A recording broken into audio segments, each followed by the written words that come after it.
Here we see the driver coming into the shop and being handed the work by the sales assistant.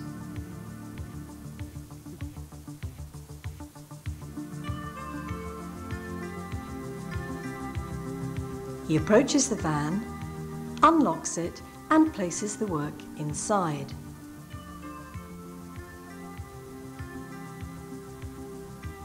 He locks the door and sets off.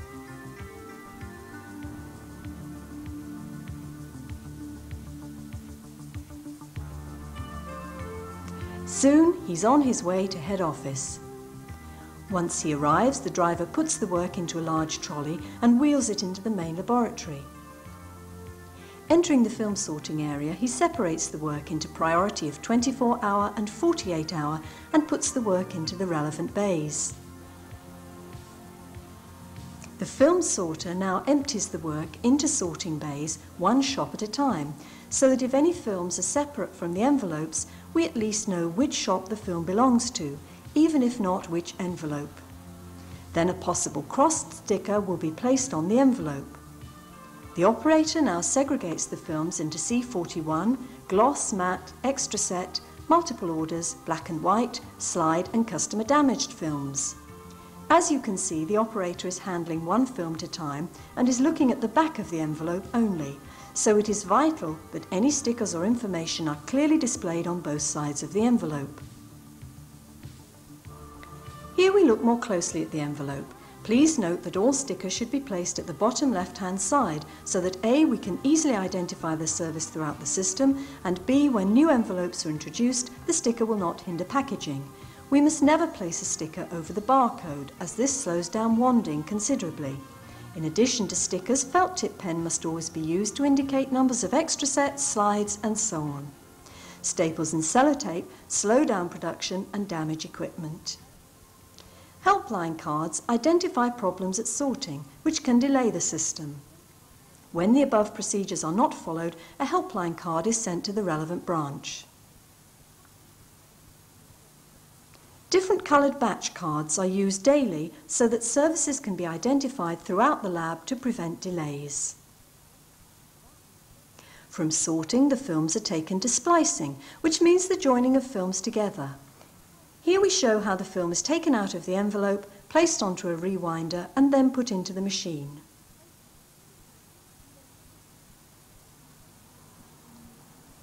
The close-up of the rewinder shows how an operator can tell if the film is damaged. It is also used to wind in the film tongue. At the same time as the film is being spliced, an identical number is printed onto the film and the envelope.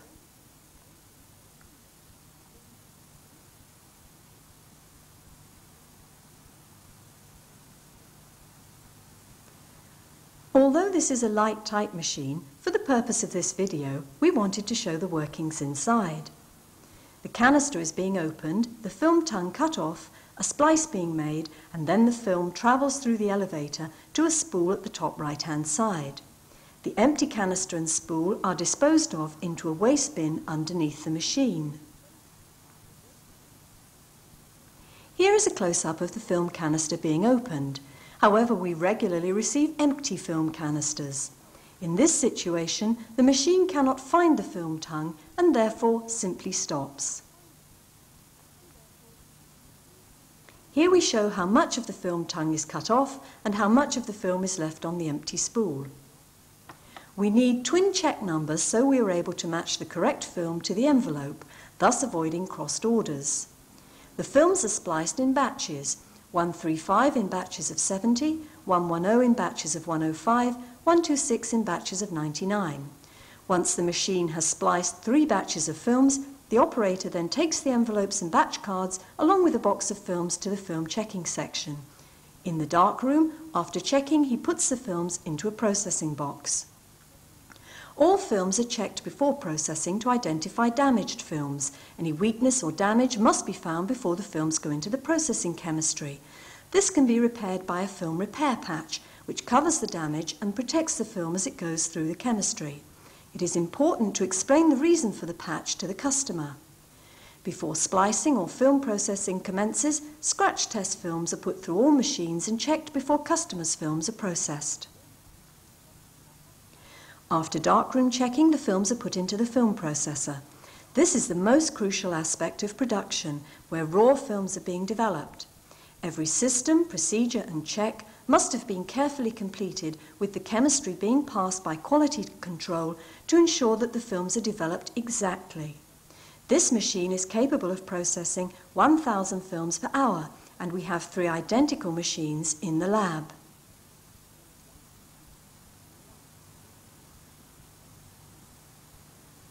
Here we show the films moving through the different stages of processing: developer, bleach, fix, stabilizer and washing. Once the films are washed, they are passed on to the dryers.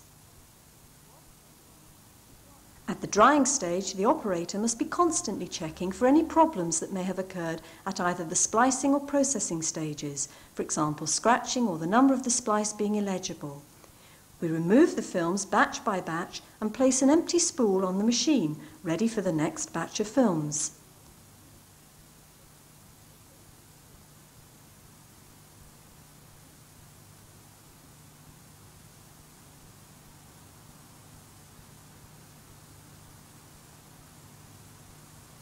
The films are then placed into a plastic bag for dust protection, and the batch card is completed by the operator. Next, we make a final check to ensure the correct batch of films corresponds to the correct batch of envelopes by matching the batch numbers together.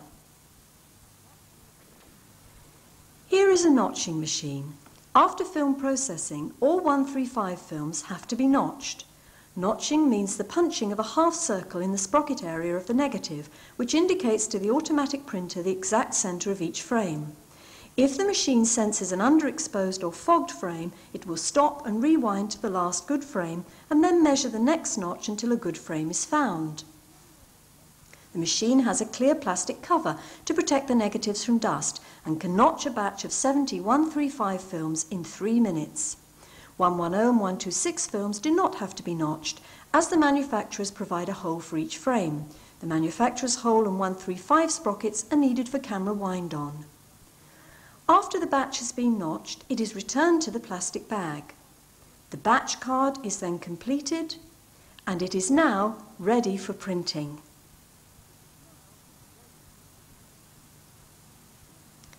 Here is one of 5 automatic printing machines in the laboratory, each capable of printing 550 films per hour. Systems and procedure for cleaning, quality control, colour balance and correct paper finish must all have been checked before printing commences.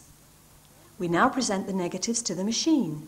It takes the film leader along the track, ready to be attached to the takeoff spool. Please note at this stage that if for any reason a notch has not been made on the negative, then a print cannot be made. The machine is now getting ready to print, but first the operator has to type in all the batch information.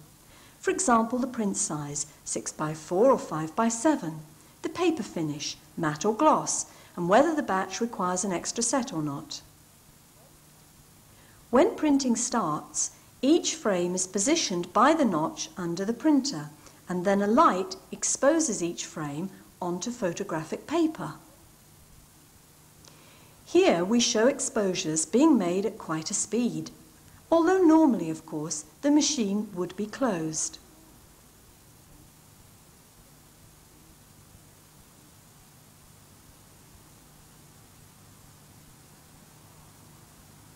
After printing is completed, the negatives are now returned to the plastic bag and the batch card completed. The exposed paper, together with the negatives and envelopes, are now transferred to the darkroom and a light tight bag ready for paper processing.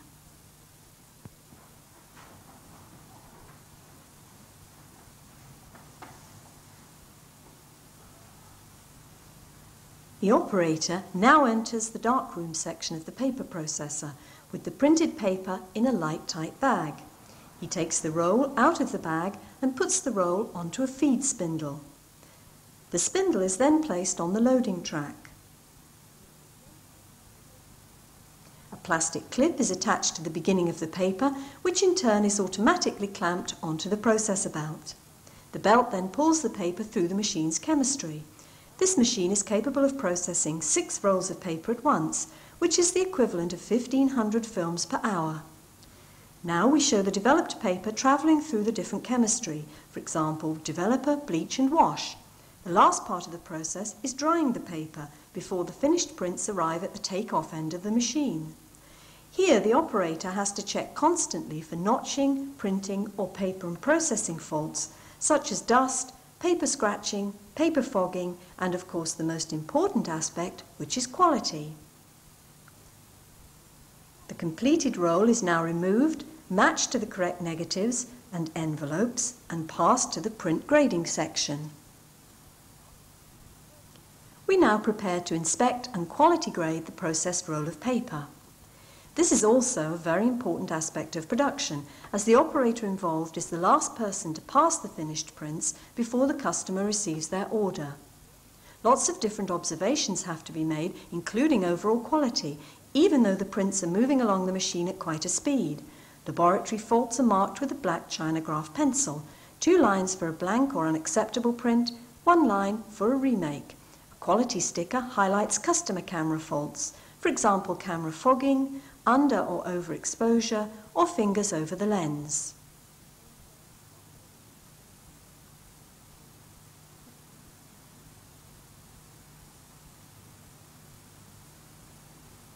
After completion, we check that we have the correct negatives for the prints by comparing the very last frame to the last photograph. After quality grading, we now move along to print chopping, the final packaging of the completed orders. We must again check that we have the correct envelopes, negatives and prints all matching before we commence the packaging cycle. Here we see the operator presenting the negatives and prints together to the machine. The machine cuts both in synchronization and packages them into wallets. This machine is capable of packaging 300 single set orders per hour or 150 extra set orders per hour, and we have 10 of these in the laboratory. The screen informs the operator of how many prints have been cut in any one order, and this number is printed onto a quantity sticker which is placed on the front of the customer envelope. The operator is responsible for checking every film number to the correct envelope number, plus constantly observing that the prints match the negatives. Presentation to the customer is very important, so as well as the operator doing all his or her checks, the negative flap must also be put in place to prevent negatives being lost or damaged, and the envelope must be sealed down to prevent full orders coming loose and then becoming lost.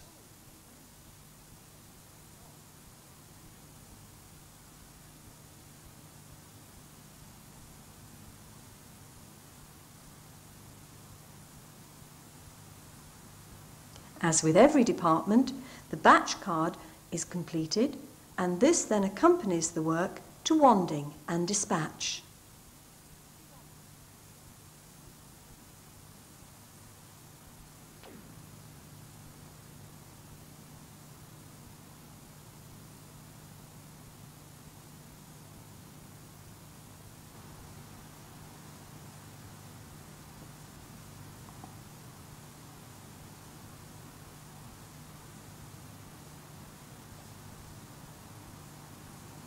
Here we now show a different aspect of production, reorders.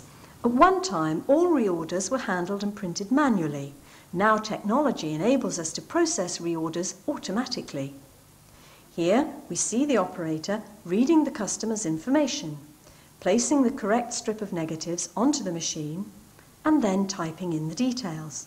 For example, 4 prints from negative number 8A and 2 prints from negative number 10A. All the information is directed onto a computer tape. The negatives are attached to white laminating tape so that they may be transported through the printer.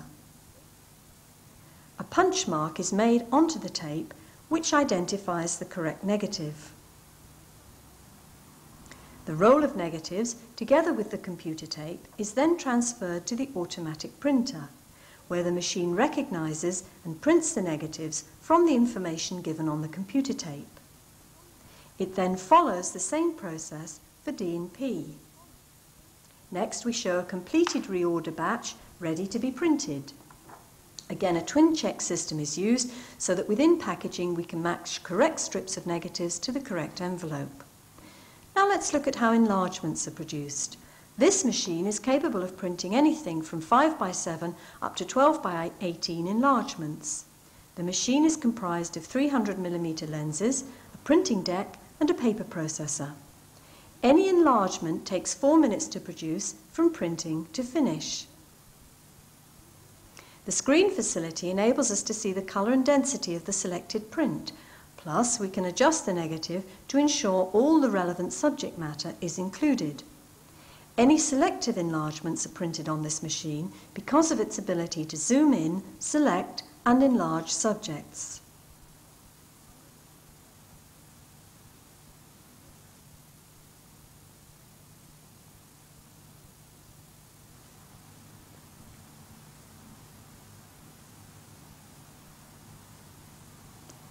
Here we show the operator taking the negative out of the customer envelope and placing it in the printer mask. The mask is then placed on the printer. Colour and density corrections are now being made. You can see on the screen the amount of cut-off that will be made to this frame. This is unavoidable because A, the subject matter goes to the edge of the negative, and B, this is the size of mask that the machine has.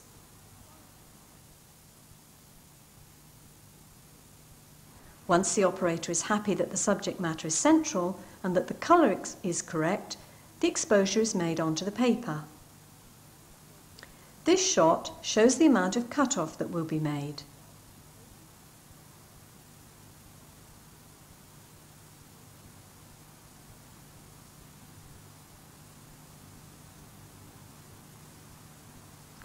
We can also select the ladies at the back by zooming in, just like this.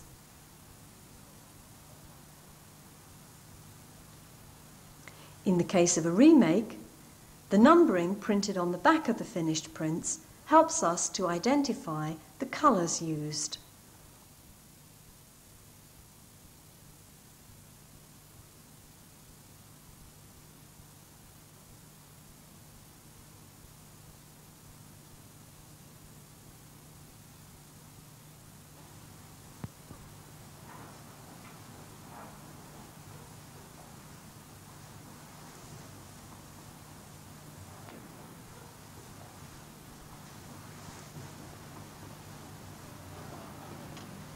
Here we show print from print.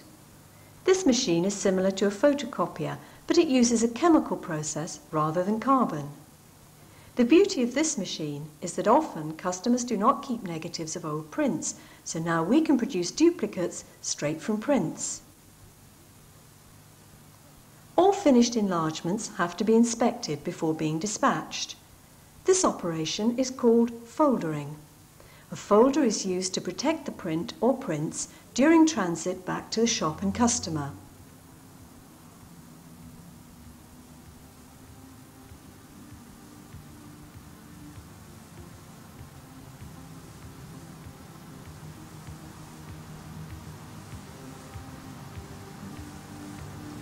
Here we see the operator looking closely at the finished print. She is looking for colour quality, perhaps matching the print to the customer's original, marks and dust, and finally that the correct instructions have been followed. A colour match information slip is included in every order, informing the customer that a correct colour match cannot always be made.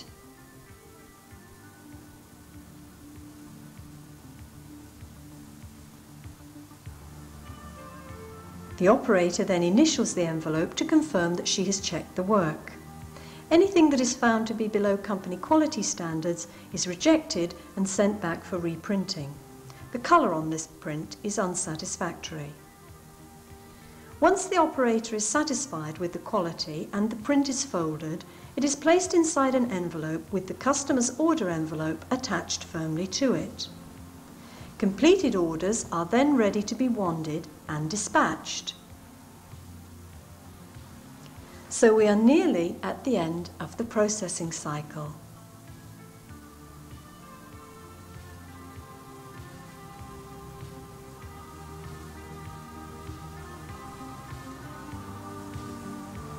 Here we see the wanding department, where every completed order, whatever size, finish, service or quantity, is wanded. Before wanding, the operator has to have the correct service wanding card, which has several barcodes to indicate the number of prints produced. First, she has to run the wanding pen across the correct print quantity and then across the shop and envelope barcode at the bottom right-hand side. As we said at the beginning of the video, if service stickers are placed over the barcode, then production is slowed down considerably, as the operator has to type in all the information manually, and this can waste a lot of time.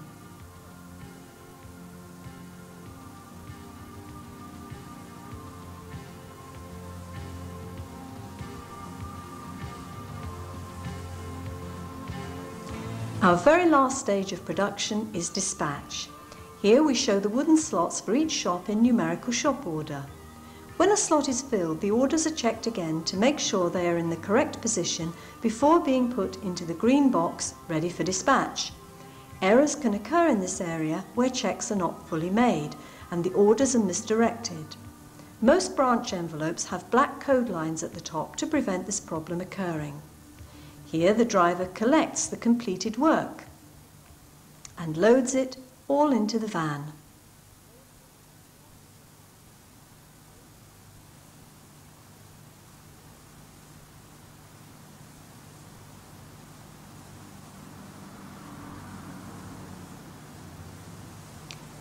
Then he sets off back to deliver the work to its destination. On arrival, he unloads the completed customer's orders for the process to start all over again back at photo processing.